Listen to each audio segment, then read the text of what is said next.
पाकिस्तान का मजमूई कर्ज 65 ट्रिलियन रुपए से तजावुज कर गया है। स्टेट बैंक के मुताबिक माली साल 2022 के मुकाबले में 2023 के कर्जों में 27% का इजाफा रिकॉर्ड हुआ है। 10 दिन से ज्यादा अरसा गुजर जाने के बावजूद ये तय नहीं हो सका कि वजीर आजम कौन होगा। एक जमात दूसरे को, दूसरी जमात तीसरे को ऑफर करवा रही है, लेकिन वजीर आजम नामी ओहदे के लिए उम्मीदवार है कि मिल नहीं रहा। तो जब पाकिस्तान के अंदर आज हम ये डिस्कस कर रहे हैं कि हुकूमत कौन बनाएगा और कौन नहीं बनाएगा, और अपोजिशन ये कह रही है कि रिगिंग हो रही है, अवाम इस पर सवाल जवाब कर रही है, तब भारत के अंदर भारतीय मीडिया ये कह रहा है कि टाटा ग्रुप जो है वो पाकिस्तान की सारी इकोनॉमी से बड़ा है। पाकिस्तान को फरवरी खत्म होने से पहले पहले IMF का प्रोग्राम हर हाल में चाहिए। अरबों खरबों डॉलर आप इनसे लूटा हुआ निकलवा सकते हैं, आपको जरूरत ही नहीं IMF से कर्जे लेने की। स्टेट बैंक को वापस लेना जरूरी है। स्टेट बैंक जो इमरान ने कवानीन बना के स्टेट बैंक दे दिया था, अब ये स्टेट बैंक पाकिस्तान की तबाही का सबसे बड़ा जिम्मेदार। फेसबुक से लेके गूगल से लेके जितनी भी बड़ी बड़ी कंपनीज हैं अराउंड द वर्ल्ड, उन सब ने अपने अपने ऑफिसेज इंडिया में खोले। वो कहते हैं जी पाकिस्तान की टोटल GDP तो $341 बिलियन है, जबकि इंडिया की एक कंपनी टाटा ग्रुप जो है वो तकरीबन $365 बिलियन का है।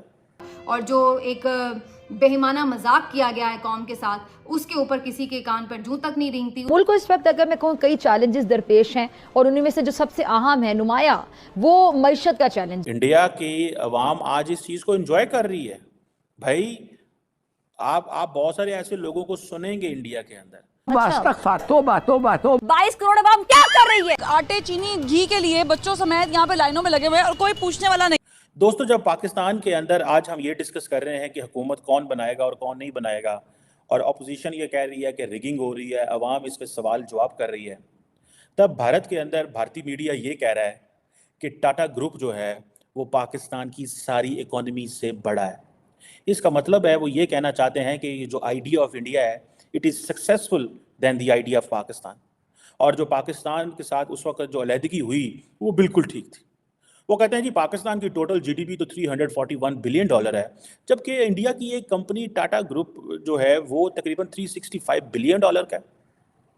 ये जो टाटा ग्रुप की मार्केट कैपिटलाइजेशन है ये कैसे इतनी बड़ी बनी? क्यों पाकिस्तान की कंपनियां इतनी बड़ी नहीं हैं? क्यों पाकिस्तान की मार्केट जो है वो इतनी छोटी है कि आज इंडिया को ये कहना पड़ रहा है? ये तो एक है ना, ये तो एक है, ठीक है। अगर आप इंडिया की 10 बड़ी इकोनॉमी को अंडरस्टैंड करने, 10 बड़ी कंपनीज को अंडरस्टैंड करने की कोशिश करें कि इंडिया इतनी तेज़ी से डेवलपिंग इकोनॉमी कैसे बना, और दुनिया की जो मोस्ट वैल्यूएबल कंपनीज हैं वो इंडिया के अंदर कैसे हैं, जो कि टेक्नोलॉजी सेक्टर में है, फाइनेंस में है, कंज्यूमर गुड में है, और इंडिया की इकोनॉमी को उन्होंने कैसे बूम दिया, ये क्वेश्चन बड़े इंपॉर्टेंट है।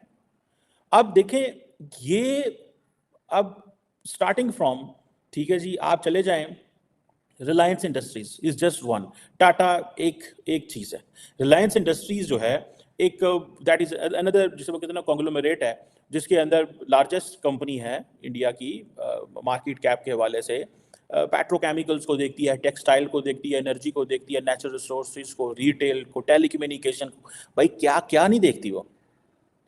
सो रिलायंस जो है as a company Saudi Aramco के साथ मिलकर काम करती है।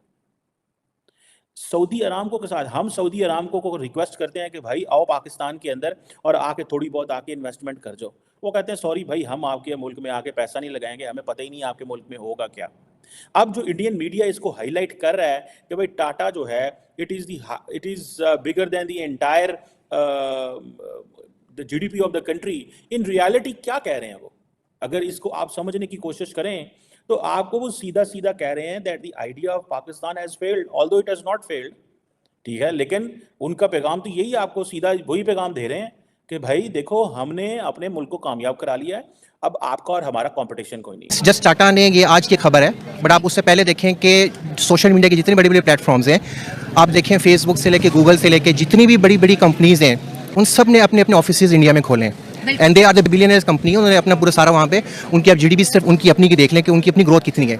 वी डोंट इवन हैव कि हम पेपल के पर अभी तक हमारे जो IT मिनिस्टर साहब हैं, उमर सैफ आई थिंक, तो वो अभी तक पेपल के मामले पे जो है वो बड़े कन्फ्यूजन के शिकार हैं। उन्होंने अभी तक उस पर कोई क्लियरिटी नहीं दी कि अब क्या होने वाला है, कब उस पर हम पेपल को कब तक यहाँ पे ला रहे हैं। इंडिया अपना इतना सॉफ्टवेयर लोगों को बाहर एक्सपोर्ट कर रहा है, और हमारे पास क्या है। बेसिकली इसका इशू ये है कि हुकूमत पहले तो पॉलिटिकल इंस्टेबिलिटी आनी चाहिए, उस वक्त जुडिशरी में रिफॉर्म्स की ज़रूरत है, अदारों में रिफॉर्म्स की ज़रूरत है, उनको बताना चाहिए कि इस चीज़ को कैसे हैंडल किया जा सकता है। मैन्युफैक्चरिंग और साथ साथ आई थिंक उनका जो IT सेक्टर है वो इस तरह बूम हुआ है, वो क्यों है?